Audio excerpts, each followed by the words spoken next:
Was involved in an auto accident on Good Friday, driving home from church. Yeah. Guy was passing on the yellow line and sideswiped me. He didn't have any insurance, no driver's license. Was out on bond, and he sideswiped me. And I called the insurance company. I thought I had uninsured motorist because I do have liability state requirement. Okay. And I thought the state required uninsured motorists unless you declined it specifically, and I did not do it. Okay. I wonder what my ramifications are. Well, that's a great question. Yeah. And we talk about uninsured coverage on this show a lot.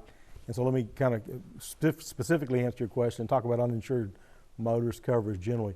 You're right. You've done your homework on this one. Everyone they're supposed to tell you that you're eligible to have uninsured or uninsured coverage and have you say, no, I decline it. And you're supposed to be presented that way on your application. I don't know if you've asked for your application or if you've been given that or if you have a copy of it.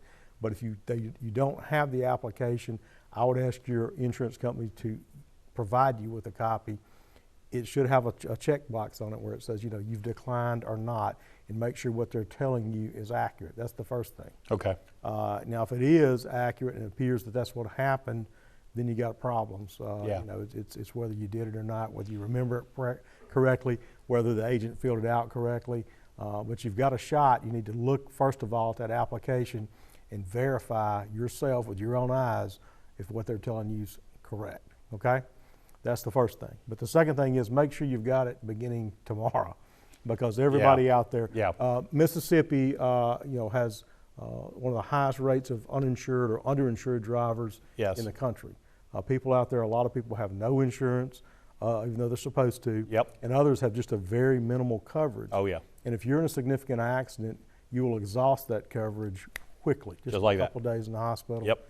And then you're on your own or trying to collect from somebody like this person, out on bail, no assets, no job, and you're not likely to get any recovery at all. And so the uninsured coverage is cheap. They're required to offer it to you, and I tell everybody to get as much as you can. That's right. Because it's really good coverage and it's affordable.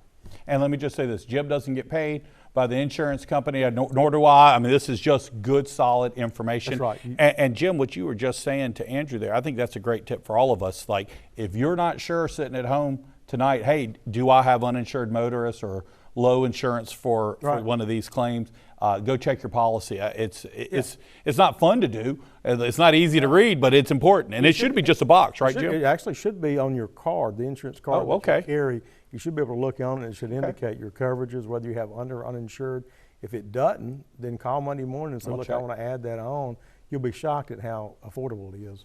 And it's very good. I get my card in, I just throw it in the glove box. I haven't looked at it in probably months, so I need to go look at it. It should be there. But when I'm talking to this gentleman, Andrew, about the application process, when you initially applied for the coverage, people typically won't have it. But the insurance company will have a copy of it, and they should provide you with a copy of it to verify that what they're telling you is true. Andrew, great first call for the evening. Really do appreciate it. Yeah, good luck moving forward with that one.